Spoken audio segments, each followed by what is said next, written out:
মালাহরি হরিবল মালাহরি হরিবল মালাহরি হরিবল মালাহরি হরিবল। হরিধ্বনি দিতে দিতে যাচ্ছিল শ্মশান বন্ধুর দল। আকাশে মেঘ জমেছে কালো ছায়ার মতো।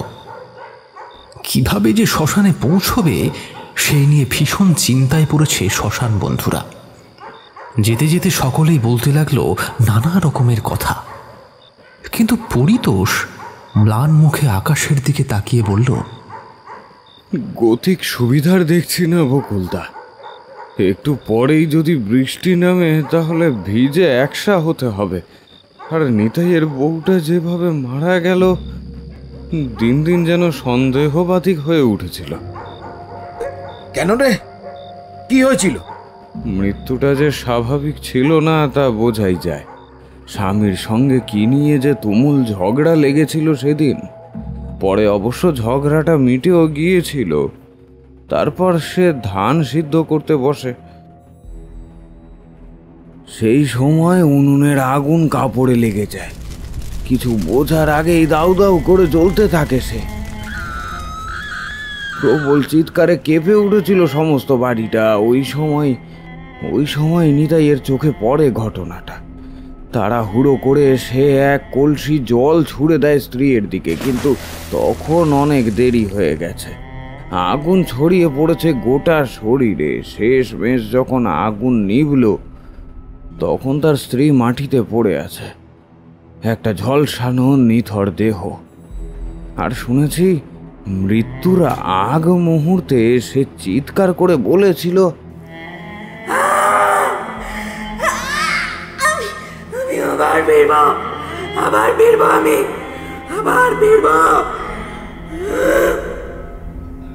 কথাটা শুনেই সকলে ভয়ে আড়ষ্ট হয়ে গেল। একজন চাপা স্বরে বলল, ভাই, এই সময় ওসব কথা কেন বলছিস? যার মৃতদেহ কাঁধে সে যদি কোনো অস্বাভাবিক আচরণ করে, গা ছমছমে পরিবেশ, আমার তো এসব ভাবতেই ভয় করছে। তোরা একটু চুপ কর না। কার্তিক শুকনো হেসে বলল, ধুর বোকা, মরা মানুষ কি আর নড়াচড়া করে নাকি? ওর বউ পুড়ে মরেছে, নিথর দেহ ওটা, ভয় পাওয়ার কিচ্ছু নেই। অন্য একজন আতঙ্কিত স্বরে বলল, তবুও ভয় তো লাগে। পোড়া শরীর দেখলে গা শিউরে ওঠে। আমার তো খুব চিন্তা হচ্ছে। গ্রামের মোড়ল নিজে এলেন না, শুধু আমাদের যেতে বললেন। ঠাকুর আমাদের রক্ষা করো, কোনো বিপদ যেন না ঘটে। ঠিক সেই সময় দামোদর বলল, আরে তোমরা হরিধ্বনি বন্ধ করলে কেন? শ্মশানের ভিতর পর্যন্ত আমাদের হরিনাম করতে হবে। শুরু করো। মালাহরি হরিবল মালাহরি হরিবল মালাহরি হরিবল। দূর থেকে দেখা গেল শ্মশানটা। শ্মশানে প্রবেশ করে ওরা চিতা সাজাবার কাজে নেমে গেল। কিন্তু এই সময় হঠাৎ শুরু হলো তুমুল ঝড়। এই ঝড়ের দাপটে শ্মশানের অনেক গাছ ভেঙে পড়ল মাটিতে। পরিতোষ গলার স্বর উঁচু করে বলে উঠল, এ কি রে বাবা, এ যে ঝড় শুরু হয়ে গেল। এই মনে হয় বৃষ্টি নামবে বলে। এই তাড়াতাড়ি করো। সকলেই তাড়াহুড়োর মধ্যে চিতা সাজাবার কাজে ব্যস্ত হয়ে পড়ল। মাটির উপরে একটা চারপায়া খাটিয়ার ওপর শোয়ানো ছিল মৃতদেহটা। বাতাসে মৃতদেহের ঢাকা খুলে গেল, মুখ বেরিয়ে এলো মৃতের। মৃতদেহ স্পর্শ করে বসেছিল কার্তিক। মৃতদেহের চোখের পাতা খুলে গেল এবং সেইখান থেকে বিচ্ছুরিত হতে লাগলো লাল রঙের আভা। তাই দেখে সে চিৎকার করে বলে উঠল, হরি বাবারি, কে কোথায় আছো?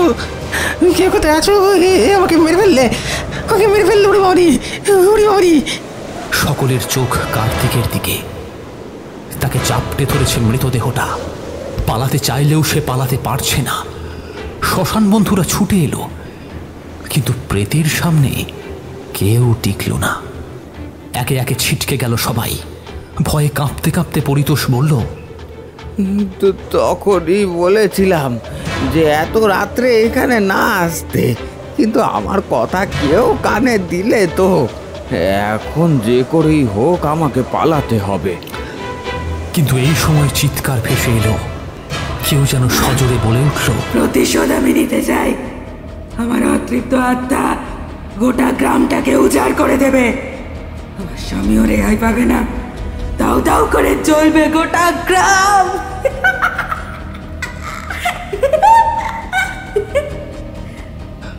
কথাটা বলেই সে অদৃশ্য হয়ে গেল।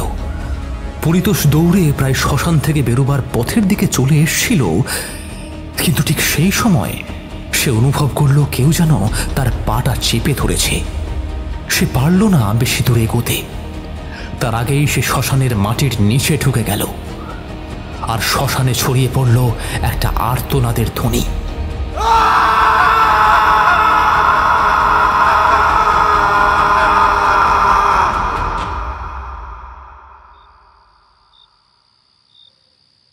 রাতের বেলা সবেমাত্র খেতে বসেছিল নিতাই। খেতে খেতে সে বলল, যাক বাবা, মরেছে, বাঁচা গিয়েছে। সারাদিন শুধু আমাকে জ্বালিয়ে শেষ করে দিত। এই নে নে নে, জোরে জোরে বাতাস কর, হ্যাঁ জোরে জোরে বাতাস কর। তার বোন অনুপমা সাড়া দিয়ে বলল, তা যা বলেছো দাদা, আমার তো তোমাকে দেখে কষ্টই লাগতো। বাড়িতে অমন লক্ষ্মী ছাড়া বউ থাকলে সংসার করা যায় নাকি? কথাগুলো যখন অনুপমা বলছিল, ঠিক সেই সময় বাইরে সদর দরজায় টোকার শব্দ হলো। আর টোকার শব্দটা শুনেই ভ্রুকুটি করল অনুপমা। তারপর বিরক্ত হয়ে বলে উঠল, এই অসময় আবার কে এলো? দাঁড়াও দাদা, আমি দেখে আসি। পায়ে পায়ে এগিয়ে গেল সে, কিন্তু দরজা খোলার সঙ্গে সঙ্গে সে চিৎকার করে উঠল। তারপর দরজার হুড়কো খুলতেই দমকা বাতাসে দরজার পাল্লা দুটো খুলে গেল। চমকে উঠল অনুপমা। নিতাই বাতাসে নাক টানল, তারপর বলল, এ কি পোড়া পোড়া গন্ধটা আসছে কোত্থেকে? ওরে বাবারে, বৌদি তুমি এখানে এলে কি করে? আমি ফিরে এসেছি, কিন্তু মরে যাবার পরেও আমি ফিরে এসেছি। আমার যে হিসেব বাকি আছে। আমি যে কষ্ট পেয়ে মরেছি, আর তুমি এদিকে রসনা তৃপ্তি করছো। এবার তোমার শেষ দেখে আমি যাবো।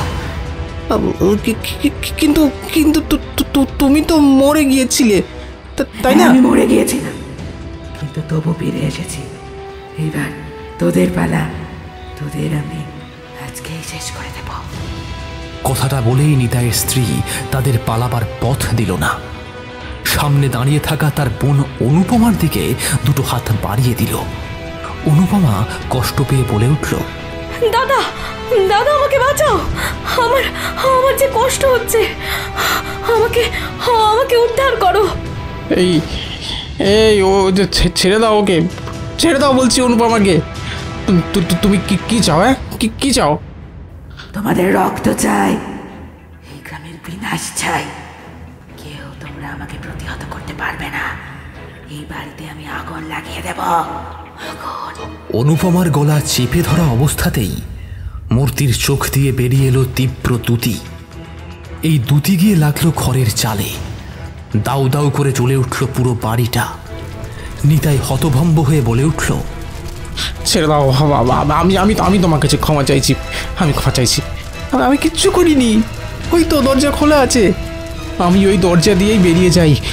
প্রাণ রক্ষা করি আগে নিজের। আমি পালাই। দাদা, তুই আমাকে এখানে এইভাবে ফেলে যাস না। তোরা কিছুতেই আমার হাত থেকে পালাতে পারবি না। তোকেও আমি জীবন্ত পুড়িয়ে মারবো। দেখ দেখ কেমন লাগে। আমার যেরকম কষ্ট হয়েছিল, সেই কষ্টই তোকে ফিরিয়ে দিতে এসেছি আমি। নিতাই দৌড়ে ওই খোলা দরজার দিকে এগিয়ে যায়, কিন্তু ওই সময়ই দরজাটা তীব্র শব্দে বন্ধ হয়ে গেল। নিতাই দুই হাতে দরজাটা ধাক্কাতে ধাক্কাতে বলে, খুলে দাও দরজা, দরজা খুলে দাও, আমাকে এখান থেকে বেরোতে দাও। কে কোথায় আছো? আমাদের এখান থেকে নিয়ে চলো। কেমন রাক্ষসী বইয়ের খপ্পরে পড়েছি রে বাবা। হেসে উঠল নিতাইয়ের বউ। তারপর বলল, যতই গলা ফাটিয়ে চিৎকার কর না কেন, এখান থেকে তোকে নিয়ে যেতে কেউ আসবে না। তুই আর তোর এই বোন সকলকে এই আগুন গ্রাস করবে।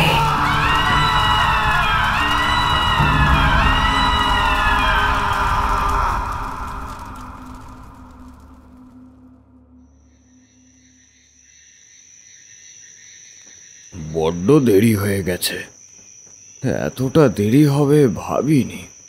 একটাও গরুর গাড়ি পেলাম না যে বাড়ি পর্যন্ত পৌঁছে দেবে। আরে ওই যে একটা গরুর গাড়ি আসছে না? গাড়োয়ান, ও গাড়োয়ান, শুনছো? দুহাত তুলে তপন এগিয়ে গেল। সত্যি একজন গরুর গাড়ি নিয়ে দাঁড়িয়েছিল একটা বট গাছের নিচে। তাকে দেখে গাড়োয়ান বলে উঠল, ও কোথায় যাবেন বাবু? বলছি রহমতগঞ্জে যাবে নাকি? ওইখানেই আমার বাড়ি। বাবু এত রাতে অতটা পথ না যাওয়াই ভালো। তার চেয়ে আপনি যদি আজকে রাতটা কাটানোর একটা জায়গা পান, ও মন্দ হবে না। আর রহমতগঞ্জ তো এখান থেকে কম করে হলেও একটা ক্রোশ পথ। কথাটা মন্দ বলনি।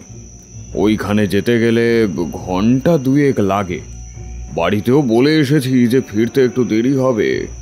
নিমন্ত্রণ বাড়িতে গিয়েছিলাম। তাহলে চলুন না বাবু, আমি আপনাকে পৌঁছে দিচ্ছি। তাই চলো। গরুর গাড়িতে উঠে পড়ল সে।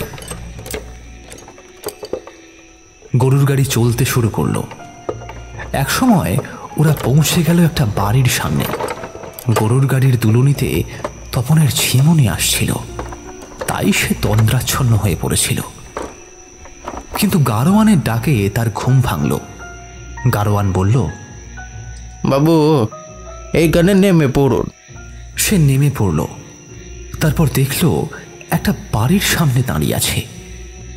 সে সন্দিগ্ধভাবে জিজ্ঞাসা করল, এই বাড়িতে কেউ থাকে না? না বাবু, এখানে অনেক আগে একটা পরিবার থাকতো, কিন্তু এখন কেউ থাকে না। আর অত কথায় আপনার কি কাজ? আপনি আজকের রাতটুকু থাকবেন, মাথা গোজবার ঠাই দিলাম। আর এই নিন হ্যারিকেন। গরুর গাড়িটা চলে গেল। হারিকেনুসকে তপন বাড়ির মধ্যে প্রবেশ করল। মুখরিত বাড়ির আনাচে কানাচে ঝিঁঝি পোকার ডাক।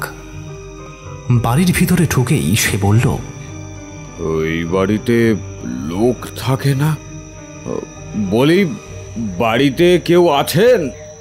ডাকলো বটে, কিন্তু কোনো উত্তর পেল না। এইবার সে হ্যারিকেনটা রেখে কুয়োর দিকে এগিয়ে গেল। তারপর ভালো করে হাত পা ধুয়ে দাওয়ার কাছে একটা শতরঞ্জি পাতা দেখল। সে শতরঞ্জির ওপর নিজের পুটলিটা রেখে লম্বা হাই তুলল। তারপর বলল, না, এখানেই ঘুমিয়ে পড়ি। সদর দরজা বন্ধ করে দিয়েছি। নিমন্ত্রণ বাড়ি থেকে খেয়েও এসেছি। এইবার একটা জব্বর ঘুম দিই। এক ঘুমেই রাত কাবার করে দেব। ঘুমিয়ে পড়ল সে, কিন্তু ঘুম কিছুতেই হলো না। বিরক্ত হয়ে সে বলে উঠল, দূর, এখানে ঘুমোনো মানুষের কর্ম নয়। মশার কামড়, আর সেই সাথে একটা বিশ্রী শব্দ ভেসে আসছে। দেখি তো কে এত রাত্রিবেলা শব্দ করছে। সে উঠোন পেরিয়ে চলে গেল শব্দের উৎস ধরে। গিয়ে দেখল যে একটা পেয়ারা গাছের উঁচু ডালে বসে আছে একটা সাদা শাড়ি পরিহিত মেয়ে। তার হাত রক্তে ফেসে যাচ্ছিল।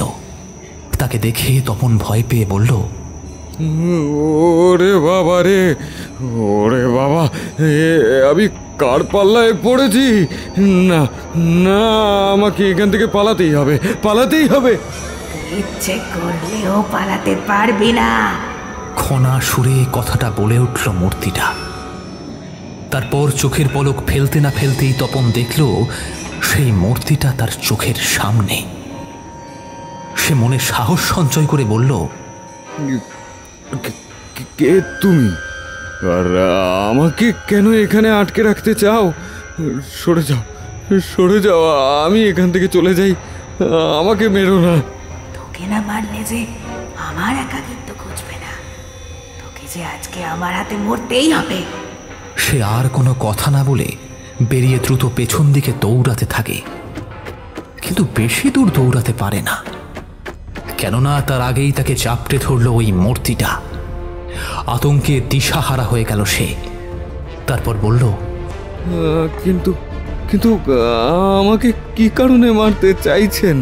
আমার যে সঙ্গীর খুব দরকার। আমার অকালে সব গেছে, সংসার সুখ থেকে আমি বঞ্চিত। আমি প্রতিশোধ নিয়েছি। আগুনে যেমন নিজে পড়েছি, তেমনি সকলকে পুড়িয়ে মেরেছি। কিন্তু আর কতকাল একা থাকবো আমি? তাই তোকে আমার সাথে থাকতে হবে, চিরকাল আমার সাথেই থাকতে হবে।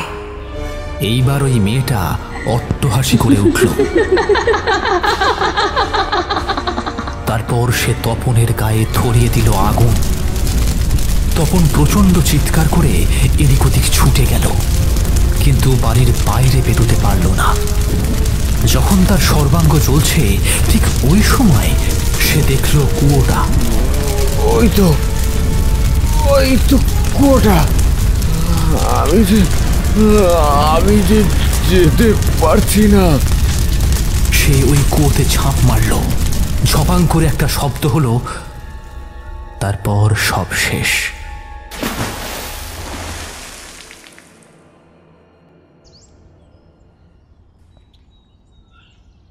পরদিন সকালে পুকুরের মাছ ধরতে যাচ্ছিলেন বৃদ্ধ হারাধন খুড়ো।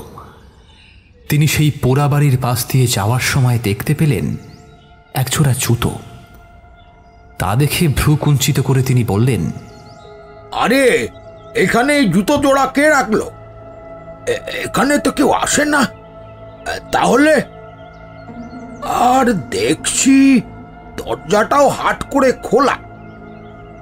আগে গাঁয়ের লোকজনকে ডেকে আনি বড়। খুড়ো গ্রামে ঢুকে ঘটনাটা সকলকে জানালেন। তখন শম্ভু হেসে উঠল। তারপর বলল, খুড়ো, তুমি বলছিলে জুতো দেখেছো ওই পোড়ো বাড়ির সামনে। ধুর, ওই বাড়ি তো অভিশপ্ত। নিতাইয়ের বউ আগুনে পুড়ে মরে যাওয়ার পর কেউ সেদিকে যায় না। আমি কি মিথ্যে কথা বলছি? বিশ্বাস না হলে গিয়েই দেখো, দরজাটাও তো হাট করে খোলা। চলো একটু ভিতরের দিকে গিয়ে দেখা যাক। সকলেই দল বেঁধে সেই পোড়াবাড়ির সামনে পৌঁছল। সাহস সঞ্চয় করে দরজা ঠেলে ভেতরে ঢুকল শম্ভু এবং পরাণ। ও মা, দেখো দেখি, ওই দাওয়ার কাছে পুঁটলি রাখা আছে যে। হ্যাঁ, আর হারিকেনটাও তো এখনো পুরোপুরি নেবেনি। মনে হচ্ছে কেউ গতকাল রাতে এখানেই ছিল। ওরা যখন গতকাল রাতে কে এসেছিল তা নিয়ে জল্পনা কল্পনা করছিল, ঠিক তখনই মণিময় ছুটে এসে চিৎকার করে উঠল, খুড়ো, ও খুড়ো, আরে তাড়াতাড়ি ছুটে আসো কুয়োর কাছে। দেখো কুয়োতে কি আছে। সকলেই গিয়ে দেখল একটা মৃতদেহ পড়ে আছে কুয়োর মধ্যে। খুড়ো ভয় খেয়ে বলে উঠল, নিতাইয়ের স্ত্রী এখনো এই বাড়ির মধ্যেই আছে। মাঝরাতে এখনো তার কান্নার আওয়াজ পাওয়া যায়। খুব সম্ভবত এই ছেলেটা ভিন গ্রামের ছেলে। নিতাইয়ের স্ত্রীর কবলে পড়েছিল।